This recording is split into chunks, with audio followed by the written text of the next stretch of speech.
Şamın fəqihi Əvzai rahimehullah, Abdullah bin Mübarək rahimehullah ilə qarşılaşır və ona deyir ki, Kufədə ortaya çıxan və Əbu Hənifə kunyası ilə şöhrət qazanmış, məşhur olan bu bidətçi kimdir?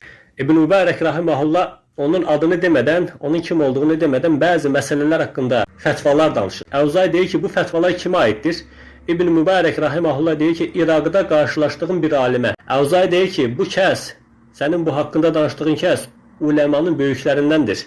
Get ondan daha çox şey öyrən. İbn Mübarək rahimehullah deyir ki, sənin bu dediyin kəs bayaq haqqında tənqid etdiyin Əbu Hənifədir. Və bir müddətdən sonra İmam Əvzai Əbu Hənifə ilə Məkkədə qarşılaşır və İbn Mübarəkdən eşitdiyi məsələləri müzakirə edirlər. Əbu Hənifə İmam Əvzaiyə bu məsələləri daha geniş şəkildə açıqlayır, bəyan edir və ayrılanda İmam Əvzai İbn Mübarəkin yanına gəlib deyir ki, elminin çox və ağlının mükəmməl oluşuna qibtə etdim. Allah Əzə və Cəllədən onun haqqında danışdıqlarım şeylərə görə bağışlanma istəyirəm. Açıq bir xatanın içərisində idim. Sənə gəldikdə isə ey İbn Mübarək, əsla ondan ayrılma.